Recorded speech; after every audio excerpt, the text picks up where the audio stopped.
Jasmine Torres adjusted her swim cap, her fingers brushing against the sun-warmed edge of the infinity pool. She was finally taking a break after weeks of managing her growing portfolio of eco-friendly rental properties. It hadn't come easy. Long nights, tough negotiations, and building a business from scratch had all led her here. She wasn't in a resort or at a friend's place. This was her own gated community, Elmwood Terrace. And today, she just wanted some peace. But peace, as she well knew, often came with conditions for people like her. From the corner of her eye, Jasmine noticed a shadow move across the second-story terrace of a nearby townhome. A tall, wiry man stood there, hands on hips, face scrunched in visible disapproval.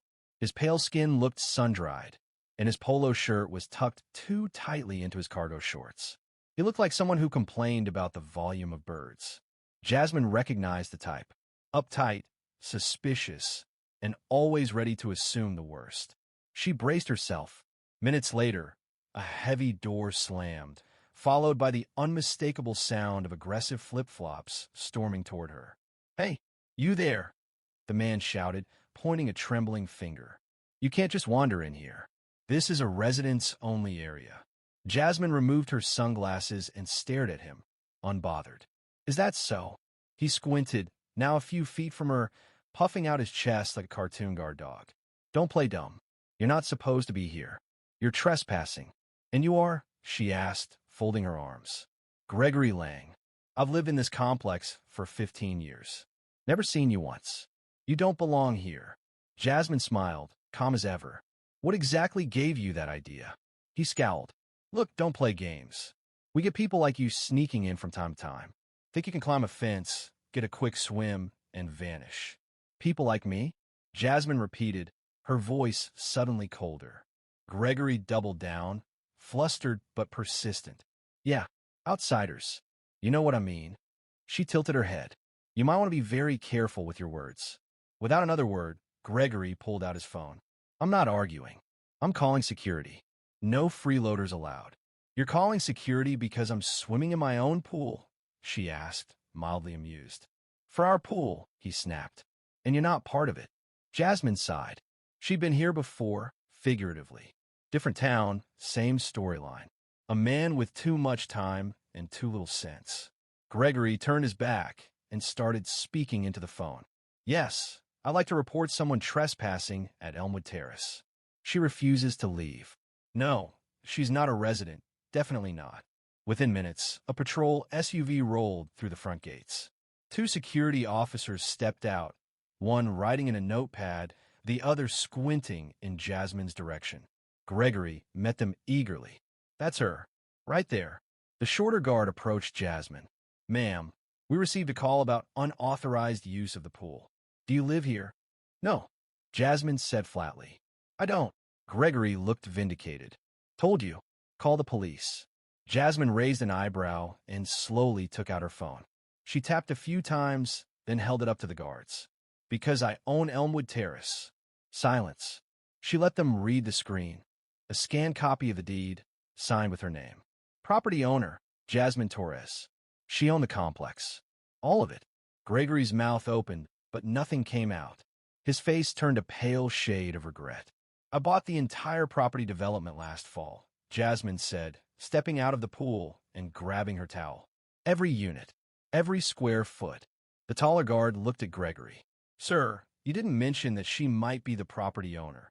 Gregory stumbled backward. "There's no way. She can't." "She can." Jasmine cut in sharply. "And she does." The shorter officer nodded. "Well, that clears things up. Apologies, Ms. Torres." "Oh, there's still a problem," she replied. "This man racially profiled me, called in a false report, and tried to have me removed from my own property." Gregory was now visibly sweating. "It was a misunderstanding." "No, Greg," she said, walking toward him with steel in her eyes. "It was ignorance and prejudice." She opened her phone again and pressed a few buttons. "I've had complaints about you from other residents, but I gave you the benefit of the doubt. That ends today." "Wait, what are you saying?" "I'm saying your lease is terminated. You'll get the notice by email shortly." "You're evicting me?"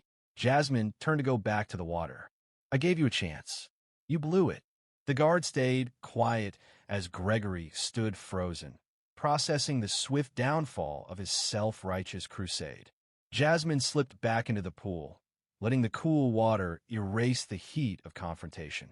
For once, justice had been immediate and deeply satisfying. As the sun dipped lower on the horizon, casting long golden streaks across the water, Jasmine floated on her back, the gentle rhythm of the pool steadying her breath. The adrenaline had finally worn off, but her mind was still buzzing. Not with anger. She had long ago stopped giving men like Gregory that kind of power, but with clarity. This moment wasn't just about one racist man or one ugly accusation. It was about the countless times she'd been dismissed, underestimated, or targeted simply for existing in spaces she had every right to occupy. Spaces she had earned, owned, and built. She thought back to when she first bought Elmwood Terrace. The place had potential, but it was falling apart. Poor management, rising crime, zero community investment. Where others saw problems, Jasmine saw blueprints. She poured in money and vision. New landscaping, eco-renovations, safer lighting, community events. Now, it was one of the most sought-after addresses in the area. And yet, even after all that, a man like Gregory still assumed she didn't belong. The irony was exhausting. The security guards had long since left, apologizing repeatedly on the way out. Gregory had stormed off without another word, red-faced and stammering, already Googling tenant laws he clearly didn't understand. She almost felt bad for him. Almost. But Jasmine knew better than to waste pity on the proud. Gregory hadn't just misjudged her. He revealed who he really was. The eviction wasn't revenge. It was accountability. She glanced around the courtyard. A young family walked by, smiling and waving at her. Jasmine waved back. A teenager on a skateboard zoomed past the gate, earbuds in, completely unaware of the drama that had just unfolded. Life here would go on. Safer now. A little more fair. Still floating, she let her thoughts wander to her younger self. The girl who once mopped floors in her aunt's corner store, dreaming of something more. That girl wouldn't have believed this was possible. Owning her own community. Protecting it. Setting the rules. This wasn't just property. It was legacy. A soft splash broke her thoughts. A woman about her age had slipped into the water across the pool. She looked nervous, like she wasn't sure she was allowed. Jasmine smiled at her. It's warm. You like it? The woman returned the smile and waded deeper. Thanks. I just moved in last week. Apartment 3B. Welcome, Jasmine said warmly. I'm Jasmine. Let me know if you need anything. A pause.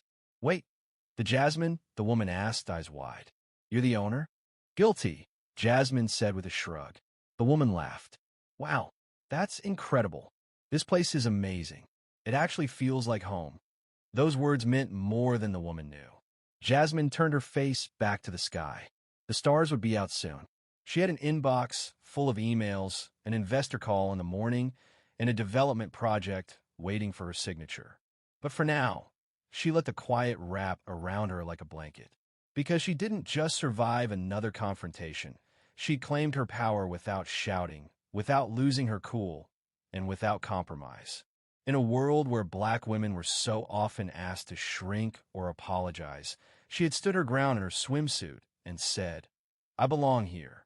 In fact, I own it. And tonight, that was enough.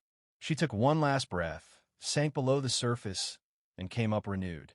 Not just a boss, the blueprint.